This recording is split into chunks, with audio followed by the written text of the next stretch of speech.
Donc, bienvenue dans cette rencontre grâce à la technologie et à Internet. Pour notre deuxième rencontre de la période de confinement, qui nous permettent d'échanger sur ces questions d'apprentissage libre, d'autonomie et de comment s'occuper de nos enfants ou comment accompagner nos enfants d'une manière qui fasse qu'on les respecte réellement. Alors, avant de démarrer le live, je vous présente l'équipe qui intervient aujourd'hui. Donc, il y a Ophélie. Ophélie, je vais essayer qui peut secouer la main, nous saluer. Je vais lui faire un coucou avec la main. Bonjour. Voilà. Donc Ophélie, elle va ensuite disparaître du live pour s'occuper en arrière-fond des questions techniques, parce qu'on est nombreux sur le plan technique dans l'association L'Enfance Libre à agir pour que ces lives aient lieu. Je suis juste la partie émergée pour présenter, accompagner et permettre à la parole de nos intervenants d'avoir lieu tranquillement. Et puis, on va du coup pouvoir présenter nos deux intervenantes dès que tout le monde sera en ligne, ou le plus de personnes possible en ligne. Alors, Ophélie, est-ce que c'est bon?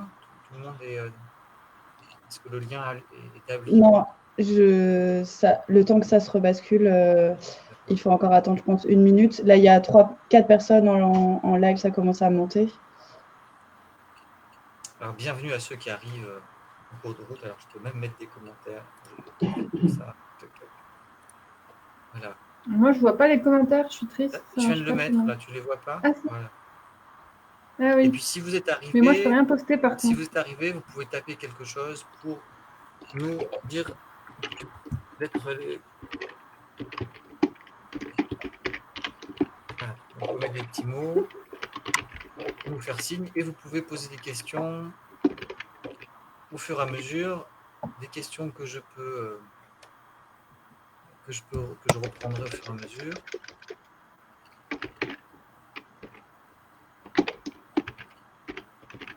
Jean-Guillaume, on est OK que les commentaires, en fait, ils sont sur la page Facebook, ils ne sont pas sur la plateforme, c'est ça? Ouais, moi, je ne sais pas si vous les voyez. Moi, je les vois s'afficher à côté. Là, par moi, exemple, je les vois s'afficher, mais Céline Fratier-Levoir, que je salue, que je ne connais pas a priori, mais elle dit bonjour. Voilà. Bonjour Céline. Tu la connais? Non. Voilà, on dit bonjour. J'ai quand même le droit de dire bonjour aux gens que je ne connais pas. Mais bien sûr.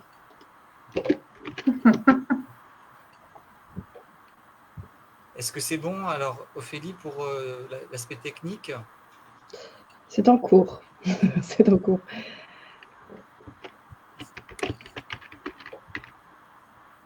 On attend simplement pour quelques instants que tout le monde soit... que le flux soit installé. Comment s'écrit ton nom de famille, Emmanuel?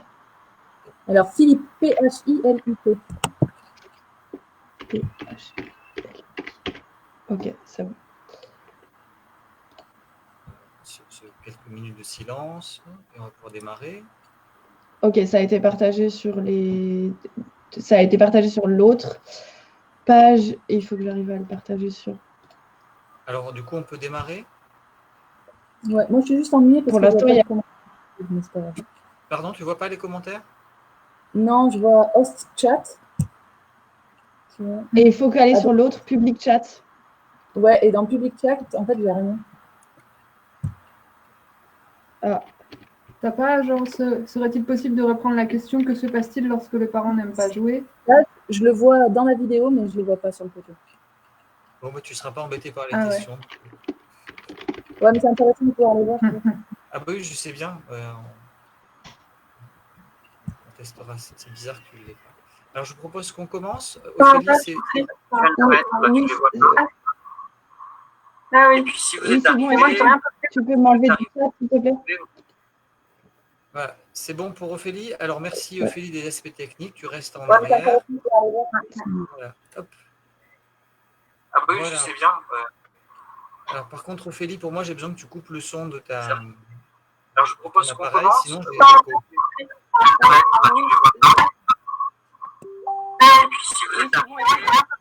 J'attends qu'Ophélie coupe parce que je m'entends parler. C'est désagréable. Voilà. Ouais. Alors, bienvenue à toutes les deux. Donc, je vais vous laisser vous présenter. Alors, on a un problème technique. Charlotte, Ouais. est-ce que tu as mis, toi, l'événement Facebook en parallèle? C'est bon, là? Est-ce que j'ai mis l'événement Facebook en parallèle? Non. Non, elles me disent que non. Alors, on peut démarrer?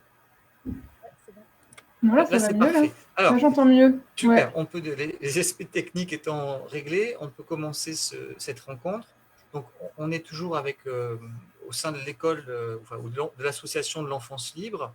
Et durant toutes ces semaines de confinement, on vous propose chaque jour une rencontre avec des personnes qui s'occupent des enfants d'une manière qui permette de les respecter réellement, qui permettent réellement de s'occuper des enfants d'une manière qui soit différente de celle qu'on connaît habituellement. On utilise la répression, les punitions, les sanctions, voire la violence. Et là, aujourd'hui, je vous propose de discuter, d'échanger avec deux personnes passionnantes, à savoir, et je ne sais pas par quel ordre commencer parce que les deux sont très intéressantes. Je vais commencer par Charlotte, qui est en dessous de moi.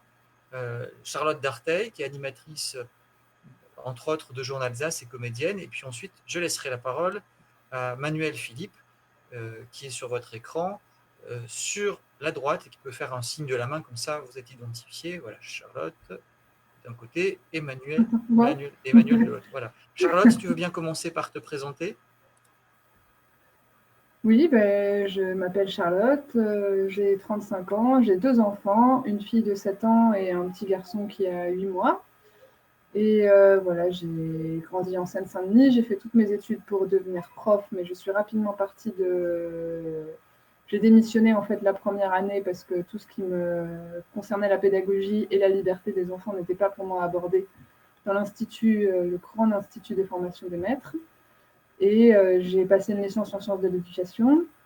J'ai passé un diplôme d'éducateur spécialisé, donc ça fait longtemps que la question de l'éducation me passionne. Et depuis que j'ai une petite fille, je l'ai scolarisée au début à l'école Steiner pendant 2 ans. Et ça fait actuellement 2 ans aussi qu'elle est maintenant totalement à la maison et que nous ne faisons vraiment que des apprentissages informels. Donc, pour petite précision, c'est-à-dire que je ne fais jamais d'exercice pédagogique, pas de cahier, pas de jeu pédagogique, pas rien qui tourne autour de la pédagogie vraiment explicite. Et tout se passe autour de la liberté et du jeu libre avec la plus grande. Ça sera le premier aspect de cet entretien. Ça sera cette question de l'apprentissage libre et autonome. Puis une de tes deuxièmes casquettes, c'est comme tu es une spécialiste du jeu. Tu nous en diras un peu plus. Voilà. Et sinon, j'ai animé pendant très très longtemps dans des colos qui s'appelaient Rêves de jeu, où on faisait que du jeu avec des enfants de 12 à 17 ans pendant environ 3 semaines. C'était des colos spécifiques, voilà, on faisait du jeu de société, du jeu de rôle grandeur nature, on décorait tout l'univers pour que les enfants soient immergés dedans. Et donc j'ai continué, j'ai créé une entreprise parce que pareil, je ne rentrais pas dans les cases et avoir un boulot fixe à 35 heures par semaine, ça ne correspondait pas du tout avec mon idéal de vie. Du coup, j'ai créé une entreprise qui s'appelle Jeux en Alsace et ma spécialité, c'est de faire jouer les gens de n'importe quel âge, surtout de l'intergénérationnel, donc les enfants avec les parents avec les grands-parents, autour de la liberté de jouer, des jeux coopératifs surtout, et aussi des grands jeux grandeur nature comme des Cluedo, où c'est des grandes enquêtes policières et les gens enquêtent dans des univers créés sur mesure. Ok, merci pour cette présentation. Tu pourrais ajouter aussi que maintenant tu t'es lancé dans le show et la comédie, dans un sens d'émancipation, de transformation des gens. Tu peux en dire 2 mots? Ah oui, donc j'ai un autre personnage qui s'appelle Eugénie Poilu et qui essaye aussi de libérer le rôle des femmes et qui anime des conférences autour du féminin pour aborder toutes les questions aussi de la domination, parce que la domination adulte est très présente dans notre société, mais on a aussi une autre domination qui est la domination masculine et le patriarcat. Et du coup, pour moi, la libérer les femmes, c'est aussi leur apprendre à reprendre leur place dans la société et auprès des enfants. Très bien. Merci. Alors, Manuel, si tu veux te présenter. Oui, moi je suis Emmanuel Philippe, je suis maman aussi de 2 enfants, 2 garçons, un de 6 ans et puis un de 8 mois.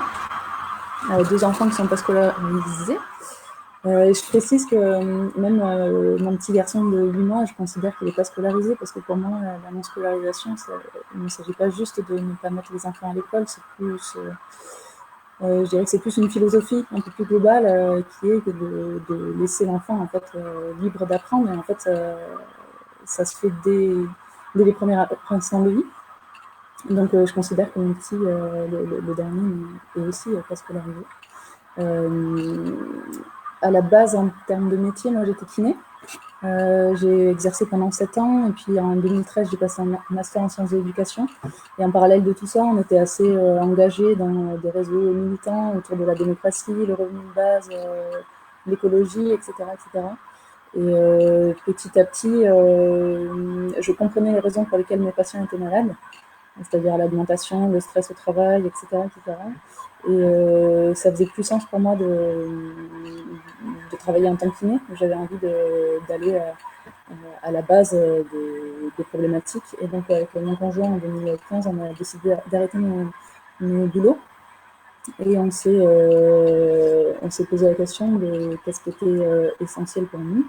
Et on a décidé de s'engager dans un projet d'éco-village expérimental dans le Lot-et-Garonne qui s'appelait Terra, qui travaillait sur la mise en place d'un revenu d'autonomie. Et on a travaillé bénévolement là-bas pendant 4 ans. On a notre petit garçon qui est né entre-temps, en 2014. Et ensuite, je lis la question en même temps, j'ai répondu à Manuel. Et ensuite, en fait, j'ai découvert l'écologie intérieure. Et donc aujourd'hui, je suis formatrice dans le domaine de la santé, c'est-à-dire que je garde une activité de formateur auprès des kinés. Je n'exerce plus la kinésithérapie, mais je continue à les former autour du tutorat, de la façon d'accompagner les étudiants en stage, autrement que la façon dont on a appris à apprendre. Et puis, je suis formatrice en écologie intérieure. Et à côté de ça, la plupart de mon temps, c'est d'accompagner mes 2 enfants au quotidien. Ouais. Est-ce que tu peux dire 2 mots, parce que tout le monde n'est pas familiarisé avec les termes écologie intérieure et surtout ça peut laisser entendre beaucoup de choses. Oui, alors l'écologie intérieure, c'est l'écologie intérieure, mais c'est quoi, pourquoi? Ouais, c'est pas l'écologie domestique, hein, c'est pas l'écologie de la maison, c'est l'écologie plutôt de soi et d'autrui. En fait, c'est la connaissance et l'exploration de tout son monde intérieur, c'est-à-dire de la connaissance de son être psychique, physique, spirituel, émotionnel. Et très concrètement, c'est surtout la base, c'est de travailler sur la guérison des émotions, arriver à se connecter à son intuition.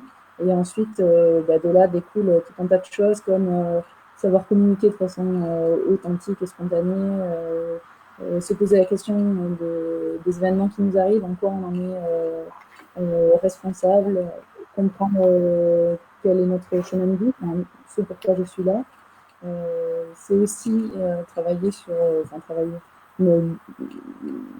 développer tous les états d'éveil et d'expansion de conscience, tout ce qui est spiritualité naturelle, et j'ajouterais à cela que c'est une composante libertaire dans le sens où ce n'est pas la recherche de... En fait, quand on travaille en écologie intérieure, on n'est pas sur des logiques d'autorité extérieure, c'est vraiment nous-mêmes qui pouvons nous guérir de nos blessures. Et donc, on n'a pas besoin d'aller chercher nécessairement un thérapeute. On peut faire ce travail soi-même tout seul. Ok, on va y revenir dessus peut-être, parce que c'est intéressant de faire le lien, ce que ça t'apporte avec tes enfants, comment tu mets ça en pratique. Et je pense que pour toi, ta présentation est terminée, tu as pu faire le tour de tout ce que tu voulais nous dire, de tout ce que tu sais faire. Oui, oui. Voilà. Ce que je vous propose, c'est de peut-être nous dire qu'est-ce qui fait que vous n'avez pas peur que vos enfants en apprentissage libre deviennent des gens incultes, complètement à côté de la plaque, et comment ils vont apprendre à lire, et écrire et compter si vous ne faites pas des cours et des leçons.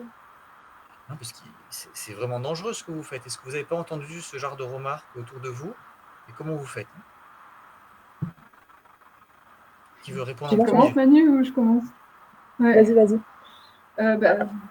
Je sais que c'était une des plus grandes peurs de ma famille, même si je leur fais beaucoup de peur et je leur fais beaucoup travailler effectivement sur leurs émotions. Et en fait, c'est un espèce de lâcher prise, et je reviens Manu sur le fait de ne pas envoyer ses enfants à l'école. C'est un premier pas vers une autre société. Et en fait, réussir à leur faire confiance et à ne plus basculer dans une société. Aujourd'hui, on est dans une société de l'occupation. C'est-à-dire qu'on est persuadé qu'avoir un enfant, c'est il faut l'occuper. Il faut lui faire des activités, il faut qu'à la maison, on lui propose à 9h de faire tel jeu, à 10h de faire tel jeu. Et pour moi, c'est vraiment une différence de positionnement, c'est-à-dire que je suis là si ma fille en a besoin. Donc c'est pour moi quelque chose de totalement différent que d'être force de proposition tout le temps. C'est lui redonner aussi confiance en elle et lui redonner son pouvoir et son autonomie dans tout ce qu'elle va mettre en place elle-même. Donc je suis là, je suis à sa disposition. Elle vient à un moment donné me poser des questions. Mais comme je l'ai dit, moi, ma fille, donc Manu, toi, je ne sais pas si ton fils sait déjà lire, mais moi, ma fille a 7 ans. Il n'y a pas très longtemps, il y a 15 jours, un soir, elle a pris un livre et elle a lu. Mais moi, je n'ai strictement rien fait. Je n'ai pas fait de cours, je n'ai pas fait de méthode ABA ou toutes les méthodes syllabiques qu'on peut donner pour apprendre à lire. Je crois que c'est juste regarder son enfant et essayer de le découvrir dans tous ses aspects. Et du coup, si on n'est pas force de proposition, lâcher prise, Manuel, c'est un peu ça. C'est du coup ne rien proposer, voir et être là, en fait, pour accompagner son enfant. Et du coup, il apprend naturellement. Je reviens à Thierry avec ce qu'il disait hier. C'est son boulot à l'enfant d'apprendre tout le temps. Nous, on est juste là pour être un pilier et l'accompagner dans ses besoins. Ok, donc ce qui est intéressant, c'est que tu viens de faire l'expérience là très récente.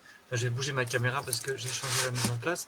Tu viens de faire l'expérience récente que ta fille vient d'apprendre à lire. Mais tu as dû aussi passer par-dessus les commentaires et les craintes de toute ta famille, de tous tes parents, des proches, de l'entourage. Alors comment tu as fait ça pour lâcher ce côté-là? Tu leur as dit je me débrouille, ils ne t'ont pas trop harcelé de leur angoisse? Parce que là, tu as la preuve que ça marche. Mais j'imagine qu'ils ont peur que ta fille n'apprenne pas les maths ou qu'elle ne puisse pas faire les études qu'elle veut, etc., etc. Alors, c'est une bonne question. Comment... je pense que comment j'ai pu ça rejoint la question, ça rejoint une question, comment on gère la peur, par exemple, la peur du père, voilà. Tu vois. Alors, c'est vrai que moi, je suis séparée en plus avec le père de ma fille. Et à la base, lui, il n'était pas du tout pour la déscolarisation. Et je lui ai dit, écoute, on teste. On teste et on voit ce que ça donne.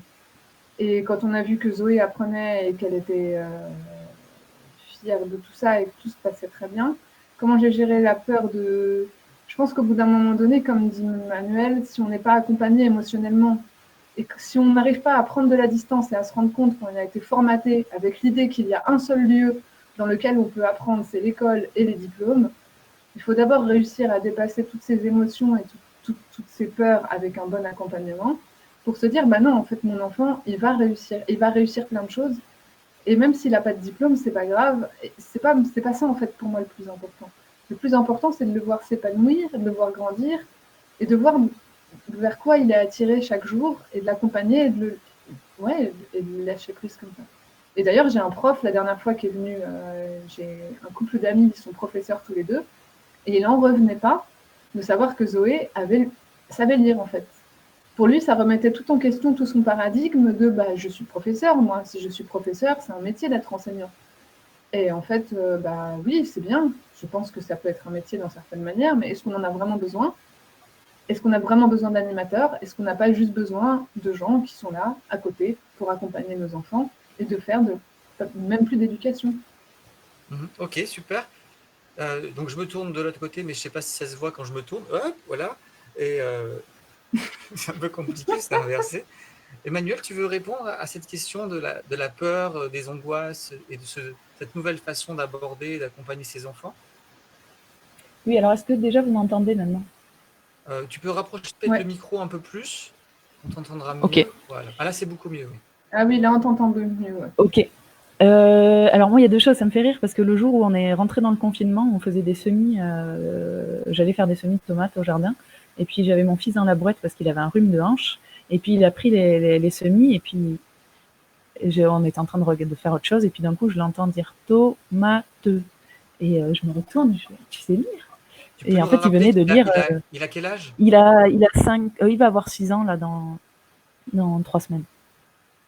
Et le soir, on est aux toilettes.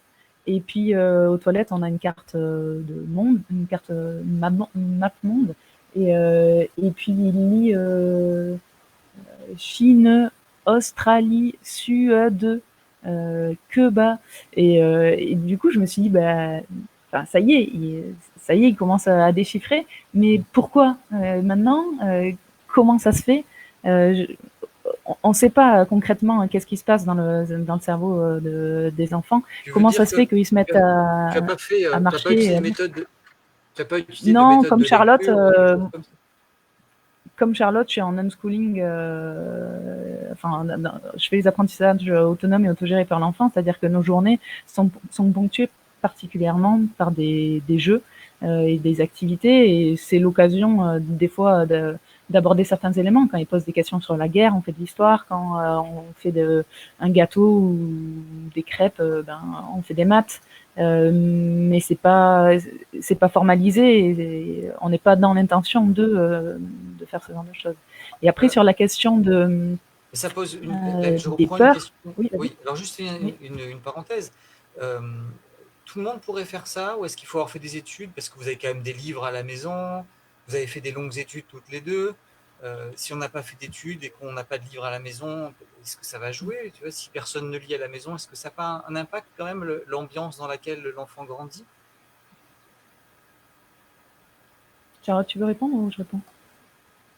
Emmanuel, tu peux peut-être continuer à répondre sur les peurs. Oui, moi, ce que je pense, c'est que, en tout cas, la façon dont je vois le unschooling, c'est de pouvoir être présent auprès de tes enfants et de lui mettre à disposition les ressources nécessaires pour qu'il puisse apprendre. Il y a plein de choses que Nino me pose et que je ne connais pas. Mais par contre, je suis capable d'aller soit chercher une réponse sur Internet, soit dans des livres, soit d'aller voir des personnes qui vont être capables de lui répondre. Donc, évidemment que moi, je ne détiens pas tous les savoirs de la Terre. Par contre, mon rôle en tant que parent, c'est d'être présente auprès de lui, et donc ça nécessite du temps et de la disponibilité, et donc j'ai fait le choix, et on a fait le choix avec mon conjoint de réduire nos activités professionnelles quasiment à néant pour pouvoir être présent auprès de lui et auprès d'eux. Et donc, en effet, je pense que ce n'est pas forcément nécessaire de maîtriser tout pour pouvoir accompagner un parent en non-sco. Et par contre, d'un autre côté, je modère dans le sens où c'est sûr que l'environnement va être important. Donc, s'il y a des livres dans la maison, l'enfant va avoir à un moment donné peut-être une curiosité d'aller regarder des bouquins. Donc oui, l'environnement est pertinent, mais ce n'est pas forcément nécessaire de maîtriser toutes les connaissances de la terre entière pour pouvoir accompagner ses enfants en non-sco. Ok.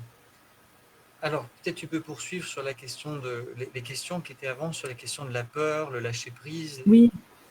Ces aspects-là, ces aspects oui, moi, c'est des questions qui m'intéressent particulièrement, parce que je crois qu'en effet, quand tu fais le choix en tant que parent non-sco de ne pas scolariser tes enfants, tu vas être confronté à tout un tas de peurs.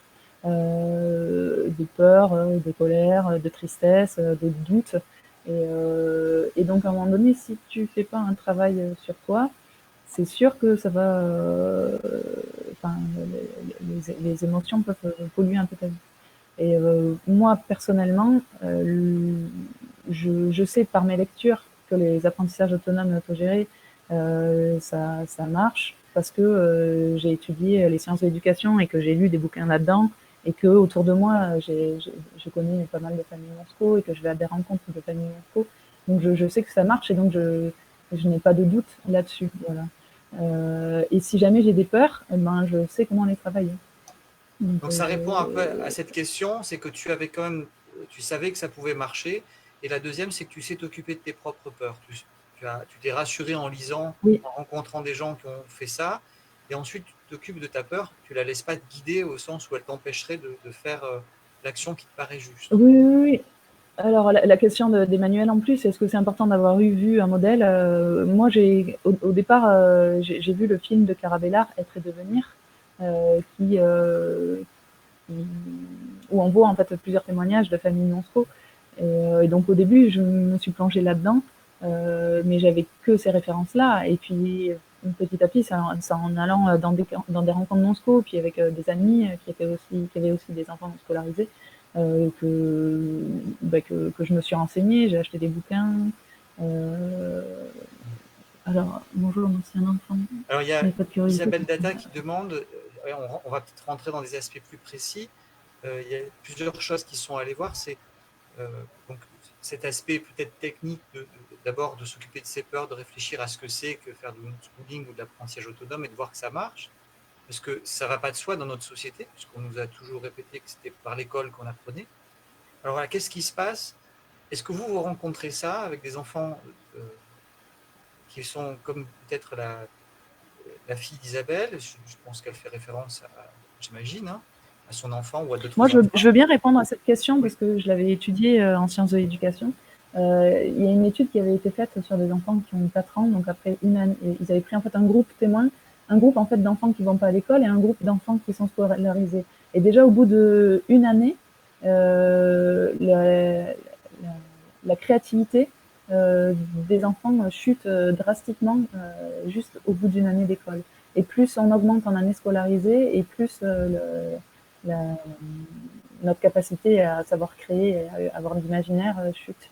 Et je fais ce lien-là avec la curiosité parce que typiquement, ce qui se passe quand on est à l'école, alors moins en école maternelle parce qu'on les assoit moins, mais à l'école maternelle, on t'assoit et on te fait...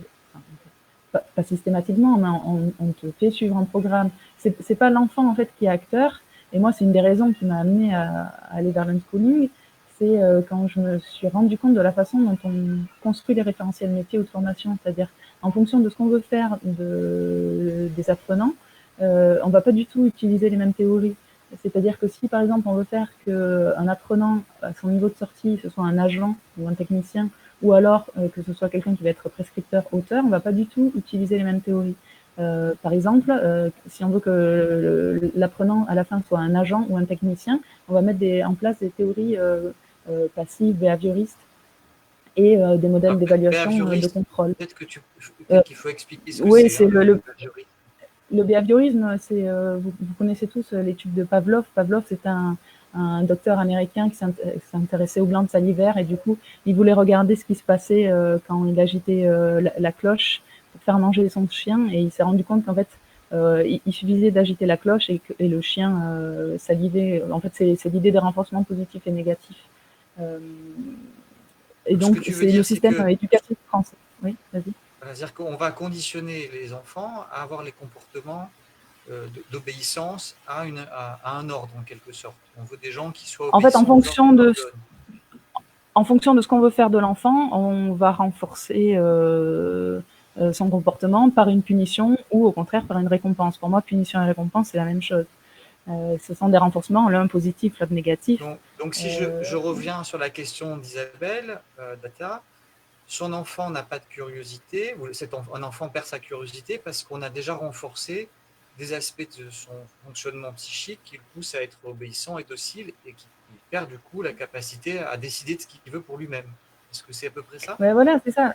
C'est ce que je voulais dire avec l'histoire des théories, c'est qu'en fait, d'un côté, on rend les enfants passifs, mais il y a aussi la possibilité de les laisser être actifs et acteurs de leur apprentissage. Et c'est ce qu'on souhaite faire quand on accompagne les enfants non-sco, c'est-à-dire que c'est eux-mêmes qui choisissent ce qu'ils ont envie de faire, d'apprendre. Et donc, à la question de si un enfant n'aime pas de curiosité, je ne pense pas que si un enfant est déscolarisé depuis le début, je ne pense pas qu'il ne soit pas curieux. Voilà, je pense qu'à un moment donné, on leur a coupé leur curiosité ou leur imaginaire, et c'est peut-être une des raisons pour laquelle aujourd'hui, si on souhaite les déscolariser, on peut percevoir cela. Mais il y aura peut-être un petit temps d'adaptation qui fera qu'après, petit à petit, ils vont de nouveau être acteurs. Est-ce que peut-être, Charlotte, tu peux nous dire comment tu as fait, toi, du coup, avec ta fille, qui avait été un peu dans le système scolaire? Est-ce qu'il y a eu un temps d'adaptation pour elle, pour qu'elle ait de la curiosité? Est-ce qu'elle l'avait perdue? Alors, je ne sais pas si c'est pour moi, je ne sais pas ce qu'on appelle curiosité. Et est-ce qu'on dit qu'un enfant n'a pas de curiosité parce que, par exemple, pendant une journée, il va faire du coloriage. Et pendant cette journée, il aura juste envie de faire du coloriage. Et rien d'autre, en fait. Il aura juste envie d'être assis et de colorier. Pour moi, c'est déjà une curiosité, en fait. C'est aussi se dire que je pense que vraiment, on est dans une société où on a tellement l'habitude d'avoir des activités. Pour moi, faire une activité à un enfant de 3-4 ans, parce que ça existe, on peut faire du baby gym, du tout ce que tu veux, on peut trouver des activités à un âge hyper précoce. Et effectivement, ça les met dans une attitude passive dès le début. Alors que si tu les laisses être au bout d'un moment donné, bien sûr, ils vont passer par des phases. Moi, Zoé, elle a des moments où pendant 2 heures, elle ne fait rien. Et puis elle me dit, maman, je m'ennuie. Et j'attends, et je tricote. Je tricote beaucoup. C'est une activité qui est géniale. Et j'attends que ça se passe. Et au bout d'un moment donné, à ce moment-là, donc ça peut durer 1, 2 heures, même 3 heures des fois, elle tourne en rond, elle s'énerve, elle se roule par terre. Et au bout d'un moment donné, d'un seul coup, elle se lève. Et puis, j'ai trouvé ce que je veux faire. Et ça y est, c'est passé, et là c'est reparti, et du coup elle va se mettre à découper, voilà, et ça peut juste être, elle va aller dehors, et puis elle va trouver un scarabée, et puis elle va le mettre dans une boîte. Mais je crois que cette curiosité, c'est vraiment quelque chose de... On a tellement l'habitude d'avoir... moi, à 10 ans, mon fils, il fait du violon, il sait déjà jouer les 3 symphonies, moi... Et du coup, d'avoir un enfant qui... Parce que moi, si je réfléchis, je peux te dire, Zoé, oui, elle sait lire, mais sinon, non, elle ne sait pas jouer la symphonie de Beethoven. Elle ne savait pas comme André Stern, qui à 3 ans savait jouer tout seul. Enfin voilà, elle n'a pas de savoir particulier qui font que je ne peux pas mettre mon enfant sur un piédestal et dire que c'est un petit génie. Et je crois qu'accepter que nos enfants ne soient pas des petits génies et soient juste eux, et peut-être que jusqu'à 15, 16 ans, je ne sais pas, elle aura envie de rien faire, enfin de rien faire de particulier en tout cas. Et peut-être qu'après, ça viendra. Je l'ai inscrite à des cours de théâtre. Et elle avait juste envie de jouer au théâtre. À partir du moment donné, ils se sont mis à répéter pour faire une pièce, mais elle ne voulait plus y aller. Ça ne l'intéressait plus. C'était quelque chose c'était devenu vachement plus formel et ça ne l'intéressait pas. Et en quoi, du moi, coup, je fais en quoi, toi, ta connaissance du jeu, parce que tu as à la fois la connaissance du jeu en entreprise, dans des groupes, du jeu formel, où il y a des règles, du jeu libre, en quoi, toi, ça t'aide ou ça pourrait aider les parents à comprendre, tu vois, de nous donner des pistes de comment tu intègres tes connaissances, parce que quand même une spécialiste, enfin, c'est un peu bizarre de dire ça, mais de savoir jouer et de faire jouer des adultes souvent en plus. Tu peux nous mettre... Alors moi, Parce qu'il y a la question, si on laisse l'enfant actif, l'adulte perd le contrôle. Et comment toi t'intègres toutes tes connaissances sur le jeu, toutes tes expériences avec ta fille? Alors moi, je suis beaucoup confrontée, d'ailleurs, c'était un peu la question de Manuel au début, à des adultes qui ne savent pas jouer, enfin qui savent jouer et qui me disent que ça ne les intéresse pas. À des enfants qui, à partir de 10-11 ans, pareil, disent que jouer, ça les intéresse. Est-ce qu'on n'a pas une... On n'a pas une idée enfin, stéréotypée du jeu de société, du jeu avec une balle, tu vois? Est-ce qu'il n'y a pas des activités qui relèveraient du jeu dans la façon dont on les pratique, et on aurait des choses qui seraient le jeu de société? Est-ce qu'il n'y a pas cet aspect-là aussi? Je crois que c'est la grande différence, et c'est Kim Join-Payne dans son livre qui disait, et ça je peux donner les références après, qui disait parents simplement. Il citait que en fait les jeux de règles, donc les jeux de règles qui sont vraiment, je parle des jeux de règles comme le football, le basket, le baseball, voilà, des jeux qui sont collectifs, qui sont des jeux à règles. On devrait les garder que pour plus tard, quand les enfants sont adolescents, et qui peuvent intégrer des règles strictes de jeu.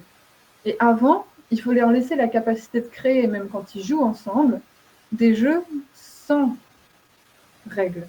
C'est un jeu libre où du coup, ils créent tout seuls. Et faire une cabane, c'est un jeu. Faire découper du papier, ça peut être un jeu.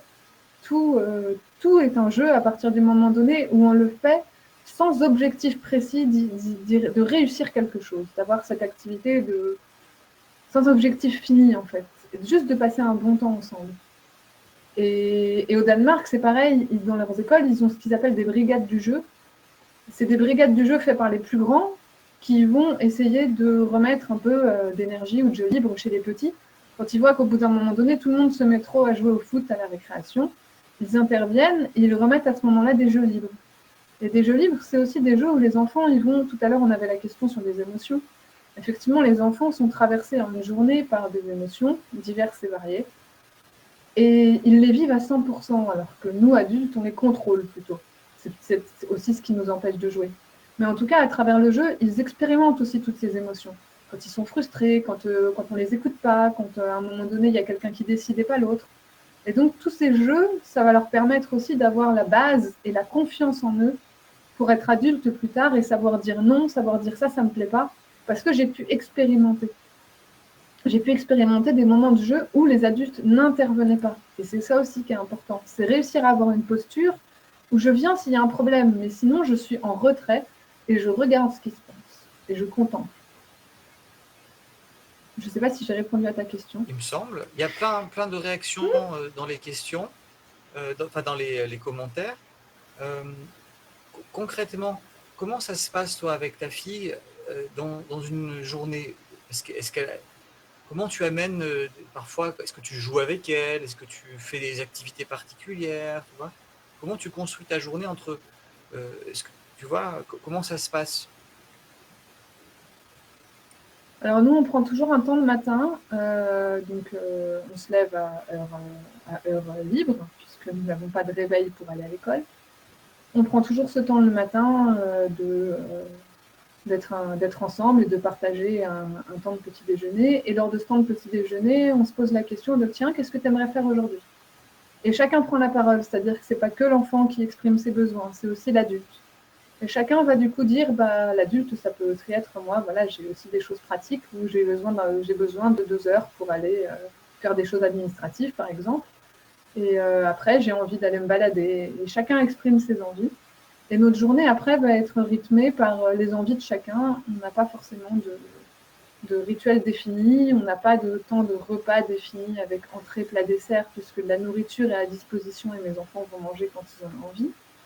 Du coup, après, la journée se déroule vraiment en fonction des envies de chacun. Je n'ai pas de journée de type, je n'ai pas d'emploi du temps.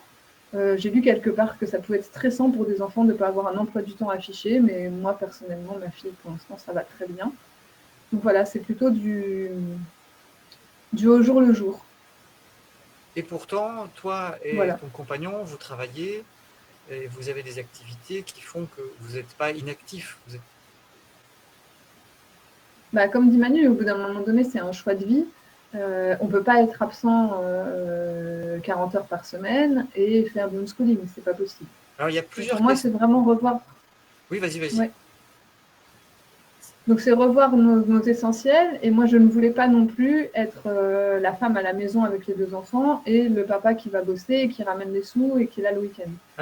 Donc, pour moi, c'était aussi un rééquilibrage et du temps de présence, aussi bien du papa que de la maman.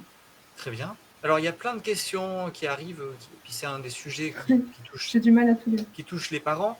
C'est la question à la fois du jeu et des émotions. C'est-à-dire que quand on a ses enfants beaucoup à la maison, surtout dans cette période de confinement où on est tous bloqués, avec plus ou moins de jardin et d'espace disponible, on n'est pas en train de vivre une expérience, comme le disait Thierry Pardo, de homeschooling très agréable, puisqu'on est contraint à ne pas pouvoir aller voir. Qu'est-ce que vous faites, vous, quand vous avez des longues journées de pluie? Alors, Emmanuel est dans le sud, il fait souvent plus beau qu'en Alsace où tu trouves Charlotte. Mais comment vous faites quand vous êtes tous confinés à la maison un week-end entier, il ne fait que pleuvoir? Est-ce que vous faites comme les Allemands, vous mettez des bottes, des cirés, vous allez dehors? Comment vous occupez de ces moments où finalement le huis clos familial devient un lieu de tension émotionnelle? Est-ce que toi tu t'en sors par le jeu, Charlotte?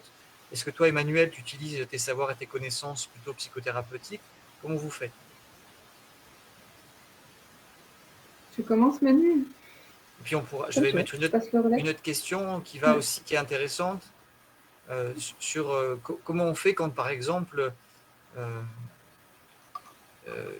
on approfondira peut-être cette question après, hein, mais comment trouver la bonne attitude par rapport à l'enfant qui demande à ce qu'on joue avec, on n'a peut-être pas envie, voilà, c'est l'enfant qui demande. Voilà, je vous ouvre ce champ-là d'explication sur un quotidien qui est celui que plein de gens sont en train de vivre. On va être encore plusieurs semaines avec nos enfants, dans certains cas très confinés, très enfermés. Comment vous faites?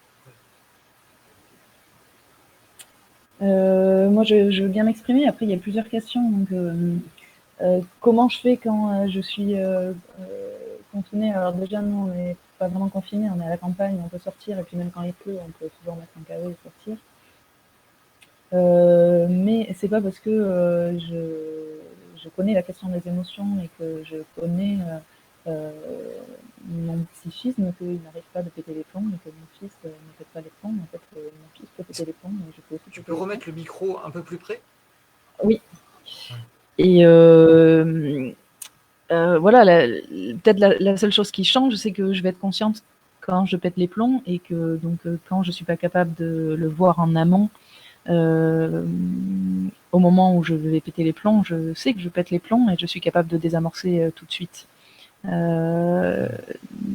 Voilà, donc ça c'est une chose. Et puis après, moi j'utilise beaucoup l'intuition aussi quand mon fils traverse une crise émotionnelle. Typiquement, ce matin, au déjeuner, il voulait quelque chose, et puis j'étais en train de lui faire quelque chose, et puis il me dit, mais tu n'as pas sorti ça aussi, puis tu n'as pas sorti ça. Et on me dit, je dis, oh, on se calme, tu m'as demandé de faire ci, et je me suis dit, mince, comment je lui parle? Et en fait, je me suis posé la question en fait d'où venait cette réaction émotionnelle que j'avais. Je suis allée chercher dans mon inconscient, j'ai libéré ma charge émotionnelle. J'ai compris en fait d'où ça venait. La plupart du temps, on n'est pas conscient que nos problématiques émotionnelles viennent du passé. Et donc, on s'illusionne dans le fait qu'on pense que la personne qui est là, qui est présente, que ce soit nos enfants ou notre conjoint, sont responsables de nos émotions. Donc, moi, ce que je fais généralement, je me pose la question d'où ça me vient dans mon passé. Je libère la charge émotionnelle et après, déjà, je suis plus émotionnelle et je suis capable de parler beaucoup plus tranquillement et de répondre aux besoins de mon fils. Ce que tu dis peut paraître peut-être surréaliste, parce que tu dis je libère mon inconscient comme ça en sortant le pot de confiture et en coupant le pain. C'est peut-être le fruit d'une expérience aussi où tu arrives à faire ça très vite. C'est peut-être pas donné à tout le monde d'avoir cette vitesse-là d'exécution. En même temps que tu es en train de mettre le pain sur la table, tu te rends compte que tu parles d'une manière qui vient du passé en réalité, c'est ça, hein? Tu te rends compte que tu répètes ce qu'on t'a dit et tu le désamorces immédiatement. Oui, en fait, on a tous la capacité de le faire, c'est juste qu'on ne le sait pas. Les bébés le font, les animaux le font, et nous, notre culture éducative fait qu'on l'a perdu. C'est-à-dire qu'on a tous la capacité psychique et physique de libérer nos émotions, parce qu'il existe un processus naturel que Yann Thibault a nommé alchimie émotionnelle, que Peter Levine, un docteur américain, appelle la somatic experience. En fait, on a la capacité, l'homme et la femme ont la capacité de libérer nos émotions, et il est tout à fait possible de retrouver l'origine de nos émotions, même quand ça vient du fin fond de notre inconscient, même dans des choses qui sont de l'ordre de la toute petite enfance. Là, typiquement, ce matin, quand mon fils m'agaçait, en fait, j'ai retrouvé l'image de mon petit frère qui m'agressait quand il savait pas faire autrement. En fait, il savait pas s'exprimer autrement, et donc, quand il n'était pas content, il tapait. Et c'était sa façon de faire, voilà. Et donc ces souvenirs-là, je sais pas, je devais avoir peut-être entre 3 et 5 ans, mais ça m'arrive de retomber sur des souvenirs où je suis bébé, voire même avant, très hétéro. Typiquement, comment ça se fait? Voilà, je sais pas si c'est nécessaire de rentrer dans le détail de comment on peut libérer une émotion. Je sais pas si ça intéresse les gens, mais en tout cas, c'est possible. Alors peut-être qu'on pourra faire un autre moment de formation uniquement là-dessus. Mais en tout cas, tu nous éclaires sur le fait que c'est possible de ne pas rester dans des colères contre ses enfants et de très vite passer à autre chose. Toi, tu arrives à et faire je voudrais ça. préciser, Oui. Alors je voudrais juste préciser que pour moi, il y a 2 choses qui sont importantes pour accompagner nos enfants en crise et nous-mêmes quand on est débordé par les émotions. C'est déjà d'avoir la connaissance de notre fonctionnement psychique, dans ce que je disais avec l'inconscient et la libération des émotions. Et ensuite, c'est la question de l'intuition. C'est-à-dire que à un moment donné, quand mon fils il traverse une émotionnelle forte, ce n'est pas la raison qui va le raisonner. Typiquement, tout à l'heure, il était hyper frustré parce que j'avais mis la cuillère dans le bol pour manger ce qu'il voulait manger. Et il a commencé à péter les plombs parce que j'avais mis la cuillère. Alors, j'ai commencé de façon raisonnable à lui dire, mais si tu veux, il n'y a pas de problème, j'enlève la cuillère. Et je voyais bien qu'en fait, c'était pas ça la problématique. Et donc, je me suis branchée sur mon intuition et mon intuition m'a dit, fais parler ta main. Et donc, j'ai commencé à faire parler ma main et du coup, il a éclaté.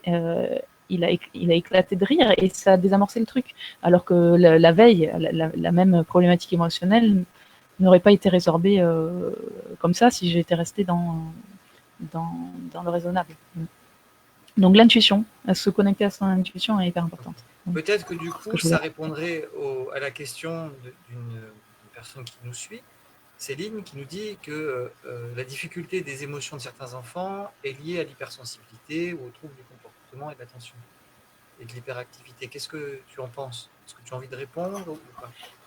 Oui, par rapport à ça, c'est vrai que moi j'essaie de comprendre. Alors on étiquette beaucoup les enfants dans tout ce qui est hyperactivité, TDAH. J'ai l'impression qu'il y en a de plus en plus. Est-ce qu'il y en a vraiment de plus en plus? Ou est-ce qu'on les diagnostique plus? Ou est-ce qu'on les met tous dans cette case-là? Je sais pas. En tout cas, ce qui est sûr, c'est que moi déjà, quand mon fils fait une crise, déjà j'essaie de comprendre pourquoi il fait une crise. Est-ce que déjà ses besoins physiques vitaux sont remplis? C'est-à-dire, est-ce qu'il a sommeil? Est-ce qu'il a mangé? Est-ce qu'il a fait pipi ou caca?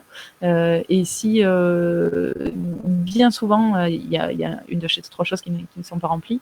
Et si c'est pas ça, ben voilà, j'essaie de me brancher sur mon intuition. Et pour les enfants hypersensibles, je pense qu'il y a toujours une raison pour laquelle les enfants dégoupillent.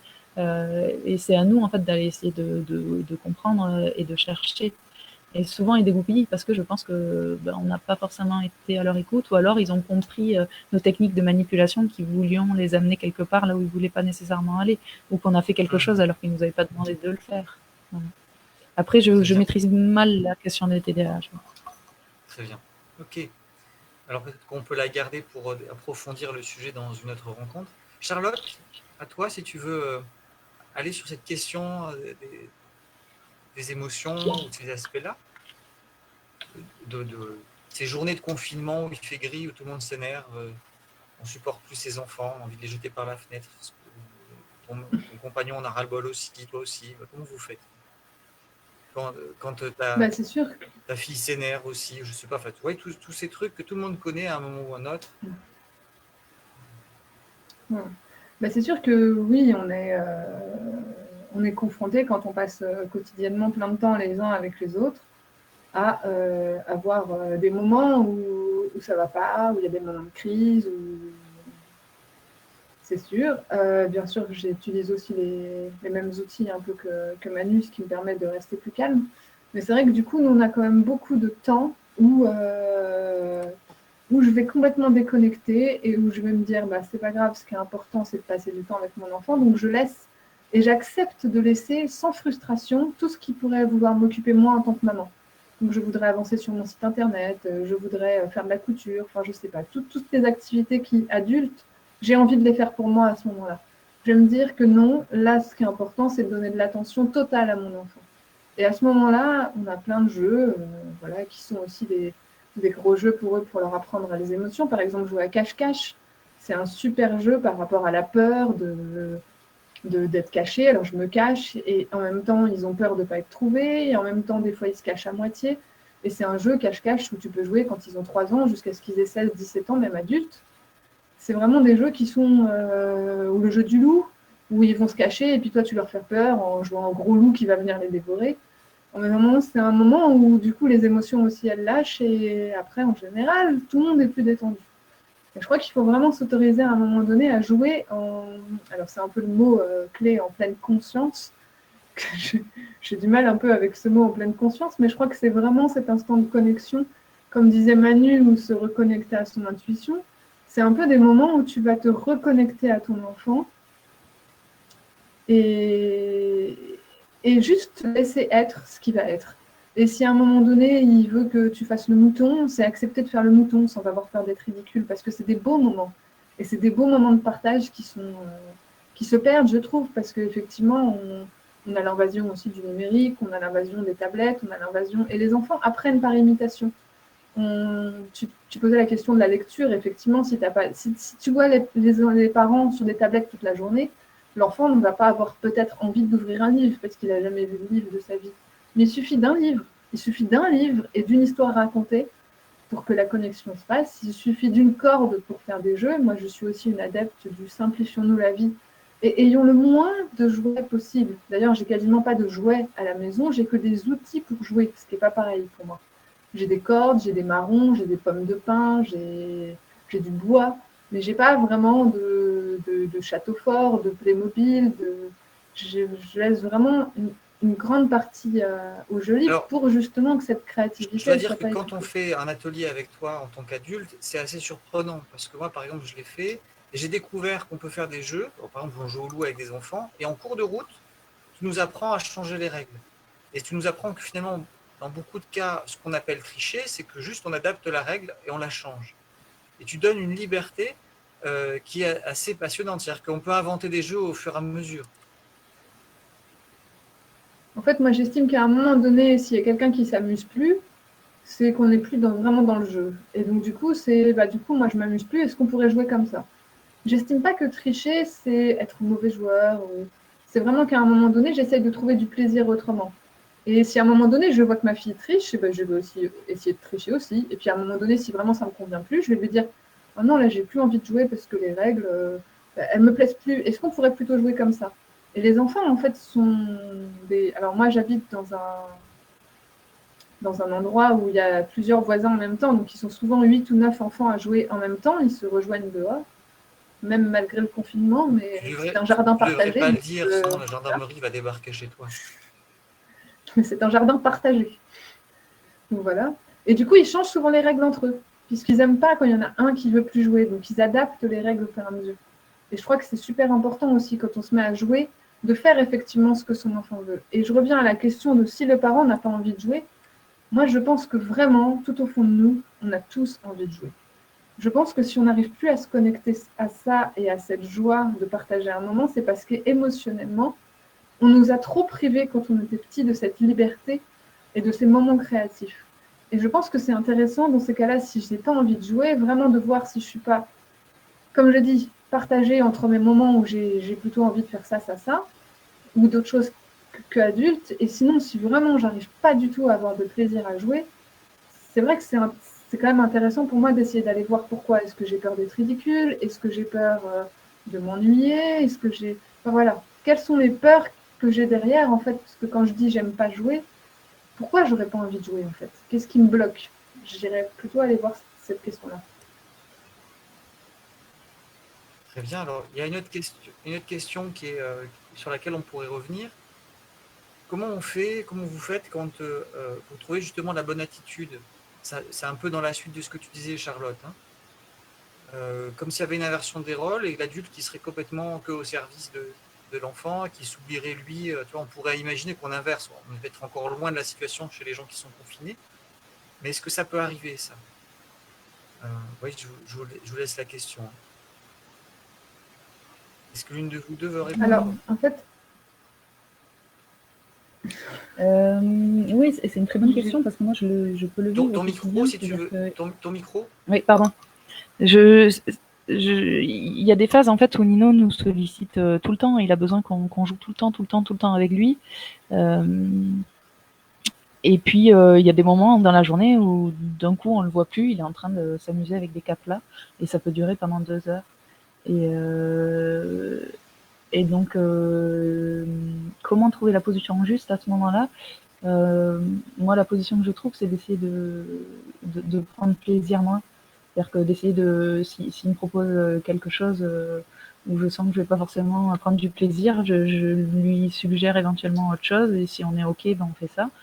Ou alors sinon, j'essaie éventuellement de modifier les règles pour que je m'amuse dans le jeu qu'il est en train de faire. Mais c'est vrai que concrètement, ça peut prendre vraiment du temps où le linge, le ménage, l'alimentation, les courses, tous les trucs éventuellement qu'on a envie, enfin pas forcément envie de faire d'ailleurs, vont passer au second plan. Voilà. Alors j'ai une autre question pour aller plus loin. Est-ce que vous ne pensez pas qu'en faisant ça, par exemple, s'il y a des courses à faire et que les enfants n'ont pas envie de le faire, on va en faire des enfants rois qui ne vont jamais participer aux activités puisqu'ils ne sont jamais contraints, ils ne vont pas ranger leur chambre puisqu'on les laisse libres. Qu'est-ce que vous pensez de ça? Alors en fait, moi, il y a clairement des moments dans la journée où je vais dire à Zoé, écoute, d'abord, on va étendre le linge ensemble et après, si tu veux, on pourra jouer parce que si on n'étend pas le linge, on va plus avoir de vêtements propres. Et en plus, on n'a pas beaucoup de vêtements, c'est pareil. Donc, on a vraiment besoin d'avoir des vêtements propres. Et du coup, je trouve que, enfin, personnellement, avant, quand elle était à l'école, j'avais l'impression d'être vraiment une boniche parce que je m'occupais de tout toute seule. Les courses, les repas, le linge, le ménage. Et en fait, maintenant qu'elle est là, c'est devenu hyper naturel pour elle de participer au moment de la maison. Et je l'explique clairement, en fait. Là, non, je n'ai pas le temps de jouer avec toi parce que je dois d'abord mettre le repas en route. Mais si tu veux, pendant que le repas cuit, par exemple, je peux faire une partie avec toi. D'abord, est-ce que tu veux m'aider à couper les carottes? Et en plus, au niveau de l'alimentation, ça a été aussi un déclic parce qu'avant, elle s'asseyait à table, elle attendait que tout soit prêt. Alors que là, elle se remet aussi à découvrir des aliments qu'elle peut manger. On fait les assiettes elle-même, on va chercher des plantes dehors pour mettre sur les assiettes pour les décorer. Il y a aussi toute une partie de je retrouve mon pouvoir et moi, je suis moins au service de mon enfant et on est tous ensemble égaux. Je crois que c'est vraiment une idée pour moi Pour moi, il n'y a pas des parents et des enfants, il y a une communauté qui apprend à vivre ensemble et on a tous les mêmes besoins des fois, et pour se nourrir, pour se vêtir, j'aime bien aussi que ma maison soit propre et que ce ne soit pas totalement dérangé. Et si j'exprime aussi, alors quand elle était petite, jusqu'à 3, 4, 5 ans, je rangeais avec elle. Maintenant, elle est aussi assez grande des fois pour ranger toute seule. Mais j'ai pas du tout l'impression d'avoir... je ne sais pas si c'était comme ça, c'est vrai que les enfants, jusqu'à 6-7 ans, ils ont une phase d'imitation et quand on joue avec eux, ils aiment bien nous dire « alors maintenant, tu vas faire ça, alors maintenant, tu vas faire ci ». Et en fait, ils nous donnent des ordres dans le jeu. Ils nous demandent d'adopter telle position. Et c'est une partie du jeu, en fait. C'est jusqu'à 6-7 ans. C'est des jeux où ils aiment bien... ça les rassure, en fait, parce qu'ils prennent totalement confiance dans le monde et à ce moment-là, c'est eux qui contrôlent le monde et c'est plus les adultes qui contrôlent le monde. Juste une parenthèse, c'est que demain, on va recevoir une personne qui va nous parler de cette question d'égalité entre les enfants et les parents. J'ai un trou de mémoire sur le nom de la personne, j'ai peur de massacrer son nom. Si quelqu'un veut bien l'écrire dans les commentaires, comme ça je l'affiche. Alors, c'est Evelyne Mester, Mon enfant, mon égal. Si quelqu'un peut le mettre dans les commentaires, je le fais passer. Voilà. Mais oui, c'est-à-dire que c'est mercredi cette rencontre avec Evelyne Mester sur cette question de l'égalité. On aura aussi sûrement Elfie Reboulot qui a écrit là-dessus, sur la domination adulte ou sur l'agisme. Emmanuel, tu voulais approfondir ou ajouter quelque chose? Oui, non, moi je voulais juste préciser quelque chose là avec ce qu'est en train de dire Nicolas Bestard. C'est que nous, en fait, au quotidien, on modifie notre organisation. C'est-à-dire qu'au tout début, quand on était dans la Nonsco, on faisait une demi-journée chacun, c'est-à-dire moi le matin, par exemple, et mon conjoint l'après-midi. Et en fait, on se rendait compte que moi, quand je travaillais quand je gardais mon enfant le matin, j'étais en train de penser à ce que je devais faire l'après-midi, et donc j'étais pas pleinement présente avec lui. Donc là, en ce moment, ce qu'on fait, c'est que c'est une journée moi, par exemple, une journée mon conjoint. Et dernièrement, notre fils, le plus grand, nous a demandé si on pouvait pas faire une journée moi, une journée mon conjoint et une journée tous les deux, où on est du coup une journée commune où les deux ne travaillent pas. Et ce que je veux dire par là, c'est que déjà notre organisation est toujours en train d'évoluer et en effet, il est nécessaire en fait d'être pleinement disponible auprès de notre enfant pour pouvoir, pour ne pas être perturbé par des activités perso à vouloir faire ou des activités de la maison, sachant que je rejoins Charlotte également.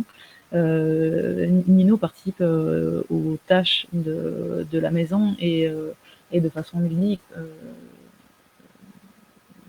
ne donnerai pas forcément des exemples parce que Charlotte en a donné, mais voilà, je ne sais pas si j'ai répondu à ta question. Il me semble. Alors, juste pour information, si je ne me trompe pas, Evelyne Mester, mon enfant, mon égal, je me suis un peu raté en tapant, c'est mercredi 25. Et lundi 30, on aura Elfie Rouboulot aussi, qui vont aborder encore plus ces questions-là, ces sujets-là. Alors, il y a une question, c'est que là, vous êtes toutes les deux en couple, il y a une question qui survient. Est-ce que vous avez des exemples de... Alors moi, j'en ai, mais je vais vous laisser la parole. Quand on est parent solo et qu'on doit partir travailler, comment on fait? Comment on s'organise? Parce que finalement, ça serait une remise en cause de notre mode de vie où il faut laisser nos enfants pour aller travailler. Est-ce que c'est possible ou est-ce que c'est pas possible? Qu'est-ce que vous avez comme réponse? Oui. Moi, j'ai des exemples. D'ailleurs, il y a une amie qui est dans le chat, qui est maman célibataire et qui est présente aujourd'hui. Les deux mamans auxquelles je pense spontanément travaillent toutes les deux et ont un ou deux enfants en permanence. Alors, la première, il y en a une, elle garde un enfant. Donc, du coup, elle peut garder l'enfant qu'elle garde avec ses enfants. Donc c'est assez pratique. Et la seconde, elle faisait, jusqu'à présent, peut-être que ça a changé, Oriane, puisque tu es là, elle faisait des traductions. Donc j'imagine qu'elle s'organisait le soir ou à un moment donné dans la journée, pendant que sa fille faisait autre chose pour travailler. Mais en tout cas, c'est tout à fait possible en tant que parent célibataire. Jean-Guillaume, toi, tu pourrais en parler. T'as hébergé une maman Monsco aussi qui était célibataire avec son fils chez toi. Donc c'est faisable. Voilà. C'est clair que c'est une remise en fonctionnement de nos sociétés. C'est aussi peut-être réfléchir à des nouvelles organisations collectives qui ont déjà existé, où on va peut-être partager les temps d'occupation de nos enfants à plusieurs, et peut-être créer des endroits où recréer des villages, j'ai envie de dire, où on va être nombreux. Ouais, bah, je rebondis sur cette question-là, parce que c'est... vas-y. Non, vas-y.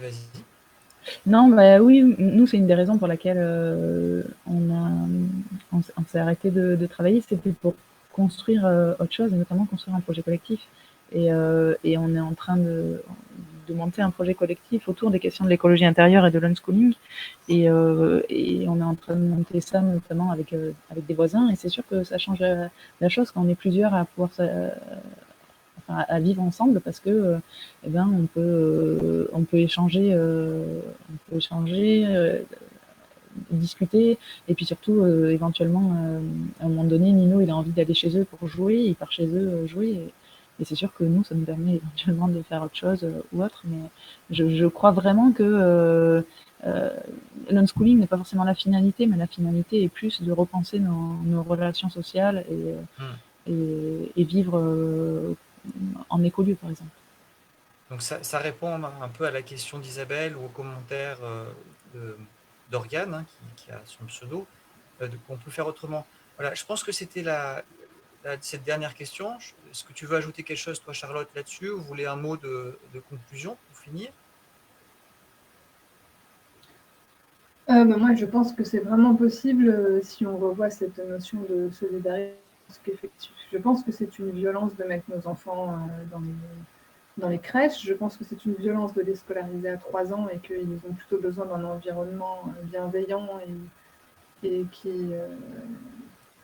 avec des personnes de confiance. Et oui, il faut remettre cette solidarité en place. Et je pense qu'après, si tu as un réseau, tu peux facilement dire, tiens, tel jour, tu me gardes ma fille, parce que moi, je vais travailler à l'extérieur, et tel jour, c'est toi qui prends mes enfants. Et moi, je serais ravie en Alsace, dans la vallée de Münster, après cette période de confinement, d'accueillir d'autres enfants qui sont en unschooling pour passer du temps ensemble. C'est un peu l'objectif.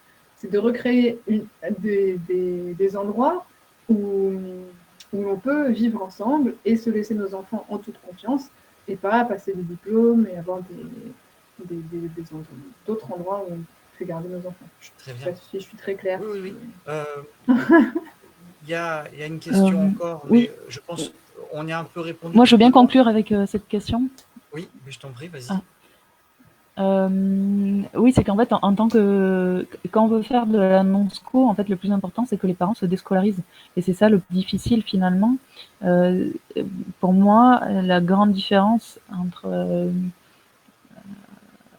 entre des enfants qui sont scolarisés et des enfants qui sont pas scolarisés, ça va être le regard que l'on porte sur l'enfant. C'est-à-dire que je pense que quand on est non-sco, on a un autre regard sur l'enfant, et même on l'appelle pas nécessairement enfant. Et je pense que ça va être discuté du coup mercredi. Mais c'est toute la question de l'agisme, etc. Et du coup, je vais avoir... Enfin, quand on est non-sco, on n'a pas l'emprise qu'on peut avoir sur notre enfant comme quand il est scolarisé, c'est-à-dire qu'on va être potentiellement, quand ils sont scolarisés, on peut les contraindre d'aller se coucher, de manger ce qu'on a préparé, de se lever à l'heure qu'il faut parce que le bus va passer ou parce que c'est l'heure d'aller à l'école, etc. Et donc, moi, ce que j'inviterais à la limite aux parents qui sont là en temps de confinement, c'est d'expérimenter justement cette déscolarisation, c'est-à-dire que de laisser l'enfant prendre son propre rythme et de le laisser de le laisser décider dans les questions du quotidien, voilà, en gros.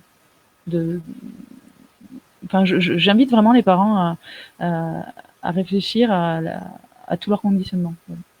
Très bien. Alors j'ai mis en dessous le lien vers Jeux en Alsace et puis ton adresse mail. Emmanuel, toi tu organises très régulièrement des stages plutôt dans le sud-est de la France autour des questions d'émotion et de transformation intérieure avec l'écologie intérieure. Et Jeux en Alsace, c'est plutôt en Alsace.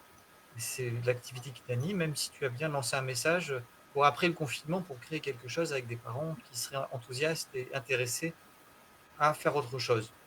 Si je résume. Alors, je vous remercie à toutes les deux. Demain, j'aimerais qu'on me rappelle, parce que j'ai plus en tête ceux qui sont en arrière, si vous pouvez me rappeler ce qui vient. Alors, demain, c'est très intéressant. C'est Christine Schul qui a travaillé avec les enfants sur les douces violences ou les violences douces, qui sont les violences qu'on fait subir aux petits-enfants quand ils sont bébés, notamment dans les crèches. Est-ce que les crèches en elles-mêmes ne sont pas déjà des violences, une forme de séparation? En tout cas, elle parlera de ces aspects-là, comment on exerce sur les petits-enfants des violences qui paraissent normales. Oui, et puis après, on peut l'élargir effectivement, comme me le dit Ophélie, que je vais remettre dans le flux, parce qu'elle était derrière. Il y a aussi Anne Salette qui était en arrière-fond, et puis Manuel Lang qui nous ont accompagnés. Voilà. Et donc ça, c'est demain sur les 12 violences. Mercredi, vous pouvez me rappeler, on ne t'entend plus. Oui. Mon enfant, mon égal, donc autour de la question de l'agisme et de la domination de l'adulte, ou simplement de la communication entre enfants et adultes, avec Evelyne Mester et son compagnon Stéphane Witzmann. Et ensuite, jeudi. J'ai un trou. J'ai un trou de mémoire. Bon, on va arrêter Vous retrouverez tous les événements sur la page Facebook de l'Association L'Enfance Libre. Voilà. Eh bien, merci à tous et à bientôt. Et merci à vous. La question a été posée, le live sera ce que nous avons fait. Alors demain, ça doit être à 18h30, la question est posée par Isabelle. Et vous retrouverez ce live tant que Internet fonctionne et qu'il y a des banques de données qui existent quelque part, on pourra le retrouver avant que ça explose et que ça s'arrête. À bientôt. Au revoir. Au revoir.